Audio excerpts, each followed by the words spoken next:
عزیز دوستو، ایک لفظ ہے حکمت، اس کا سادہ معنی تو دانائی ہے، لیکن علماء یہ فرماتے ہیں کہ حکمت سے مراد وہ پختہ اور صحیح علم ہے جس کی بنیاد پر انسان کے ارادے نیکی کی طرف پختہ ہو جاتے ہیں، اس کو حکمت کہتے ہیں، دانائی کہتے ہیں۔ جس علم کی موجودگی میں انسان اتنا پختہ اور طاقتور ارادہ کرے کہ شریعت کی طرف چل نکلے، حکمت بہت بڑی نعمت ہے۔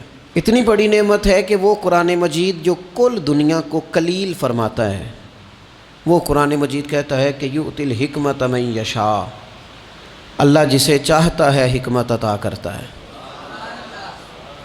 اور فرمایا ومن یؤت الحکمت فقد اوتی خیرا کثیرا، جسے اس نے حکمت عطا کی اسے خیر کثیر عطا فرما دی۔ جو دانا لوگ ہیں، جو حکمت والے لوگ ہیں، جن کا علم پختہ ہے، جنہوں نے کتاب و سنت کو پورا پڑھ کے پھر نظریات کو اتنا پکا کر لیا ہے کہ انہیں اللہ نے انشراح صدر عطا فرمایا ہے، اور ان کی جو گفتگو ہے، ان کا جو لہجہ ہے، ان کا جو انداز ہے، وہ اس طرح کا نہیں ہے کہ وہ کوئی بات انہوں نے سنی ہے تو وہ کانوں کے کچے ہیں تو اسی جذباتی بات کو لے کے وہ آگے نکل کھڑے ہوئے ہیں، بلکہ انہوں نے اچھی طرح دودھ رڑکا ہے، اور اس میں سے انہوں نے مکھن کو اس طرح ٹٹولا ہے کہ انہوں نے وہ لسی شسی ساری پیچھے چھوڑ دی ہے، خالص چیز نکال کے لوگوں کے سامنے پیش کی ہے۔ حکمت اور دانائی، پختہ لوگ، سیانے لوگ، وہ تقریر نہیں کرتے، واعظ و نصیحت نہیں کرتے، وہ تو اپنے جذبات کا اظہار کرتے ہیں، وہ اپنے تجربات کے ساتھ لوگوں کو دین کی طرف مائل کرتے ہیں، اور ان کی گفتگو لفظوں کے ساتھ نہیں ہوتی، بلکہ روح کی بات روح کے ساتھ ہوتی ہے۔ اور اقبال کہنے لگے یہ بات جو دل سے نکلتی ہے اثر رکھتی ہے، پر نہیں طاقت پرواز مگر رکھتی ہے۔ دانائی، حکمت، اللہ تبارک و تعالیٰ نے ہمیں وہ رسول عطا فرمائے ہیں جو دنیا میں ہمیں صرف کتاب نہیں سکھائیں گے بلکہ یعلمکم الکتاب والحکمہ۔ اللہ فرماتے ہیں محبوب تمہیں کتاب بھی سکھائیں گے اور حکمت بھی سکھائیں گے۔ جو پتھروں اور پہاڑوں میں رہنے والے تھے اتنے سخت ہو گئے تھے کہ بیٹی کو زندہ دفن کرتے بھی ان کی طبیعتیں نرم نہیں ہوا کرتی تھیں، جو لوگ کھڑے کھڑے اونٹوں کا خون نکال کے پی جایا کرتے تھے، انہیں کسی پر رحم اور ترس نہیں آتا تھا، محبوب پاک صلی اللہ تعالیٰ علیہ وسلم نے اس حکمت سے انہیں قرآن سکھایا، پھر کوئی کتا پیاسا نہ رہ جائے یہ درد بھی اللہ نے ان کے سینے میں پیدا فرما دی۔ دانائی حضور نے اپنی امت کو دی، حکمت دی، علم دیا، بردباری دی، عطا کی۔ آج ہمارا یہ مسئلہ ہے کہ بہت سارے لوگ ایسے ہیں جو بعض چیزوں کا فہم بھی رکھ لیتے ہیں، علم بھی حاصل کر لیتے ہیں، وہ کسی جگہ سے کچھ معلومات بھی حاصل کر لیتے ہیں، کچھ تھوڑا بہت پڑھنا لکھنا جان جاتے ہیں، لیکن دانائی نہیں سمجھتے۔ علم بغیر حکمت کے نفع نہیں دیتا، معلومات بغیر دانائی کے کسی کا بھلا نہیں کر سکتی۔ آپ کے پاس الفاظ کا ذخیرہ تو ہے، لیکن وہ الفاظ اتنا اثر نہیں رکھتے کہ کسی کے دل تک جا سکیں۔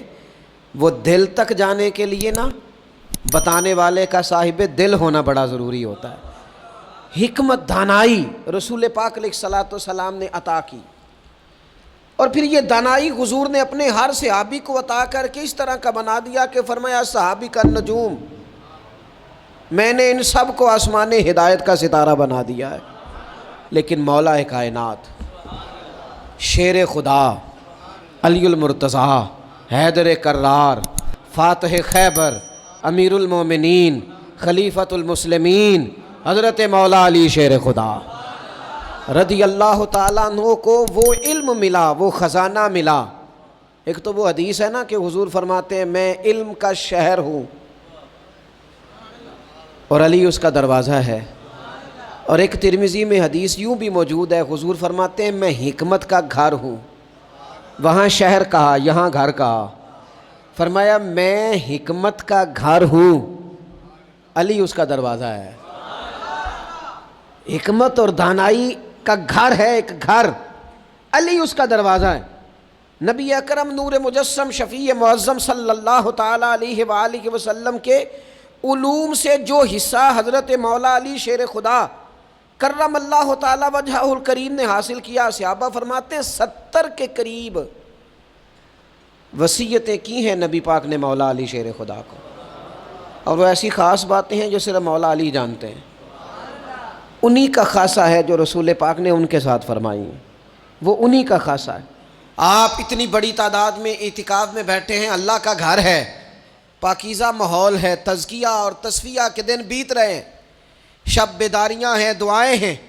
امام ابو نعیم نے 5 باتیں لکھی ہیں جو حضرت مولا علی شیر خدا رضی اللہ تعالیٰ عنہ نے خود فرمایا۔ حضرت علی فرمانے لگے میری 5 باتیں یاد کر لو، اور فرمانے لگے اونٹوں پر بیٹھ کر تلاش کرنے نکلو گے تو یہ باتیں تمہیں ملیں گی کہیں بھی نہیں، لے لو ہم سے، حاصل کر لو، یہ فیض ہے۔ فرمایا ڈھونڈنے نکلو گے نا، ڈھونڈنے، تو تمہیں یہ ملیں گی، ڈھونڈنے سے نہیں چیزیں ملیں گی۔ فرمانے لگے 5 باتیں لے لو یار حضرت شیر خدا کی 5 باتیں، آج اس کو سبق کے طور پر رٹا لگا لو، اسے یاد کر لو، دل میں بٹھا لو۔ شیر خدا کی 5 باتیں، علم و حکمت کا نچوڑ، نبی پاک صلی اللہ تعالیٰ علیہ وسلم سے لیا ہوا فیض، وہ حضور کی امت کو بانٹتے ہیں، اپنے سے محبت کرنے والوں کو عطا کرتے ہیں۔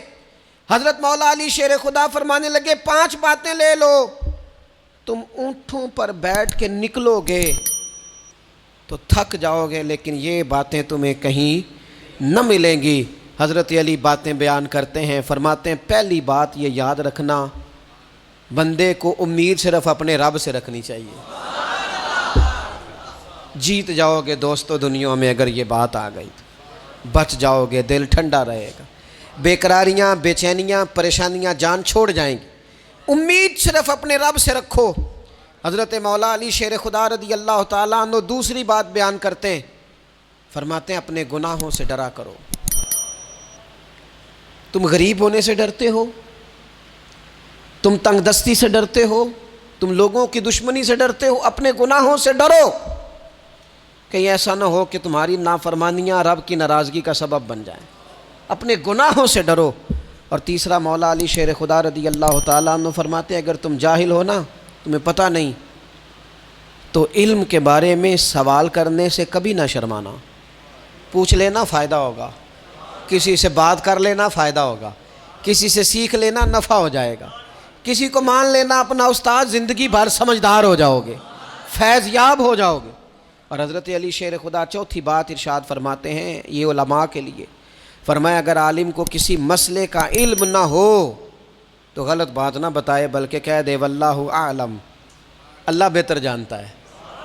یہ بات یاد رکھیں، جس بات کا پتہ نہ ہو، جس کی خبر نہ ہو، جس پر عبور نہ ہو، اس بات کو آگے بیان نہ کیا جائے، اور کبھی بھی غلط بات نہ بتائی جائے۔ یہ حضرت علی شیر خدا ہمیں سبق دیتے ہیں۔ اور 5ویں بات حضرت علی شیر خدا ارشاد فرماتے ہیں یاد رکھنا، ایمان میں صبر کی وہی حیثیت ہے جو جسم میں سر کی حیثیت ہے۔ اپنی زندگی صبر کے ساتھ گزارنا، زندگی میں کبھی بے صبرے نہ ہونا، حوصلہ نہ چھوڑ جانا۔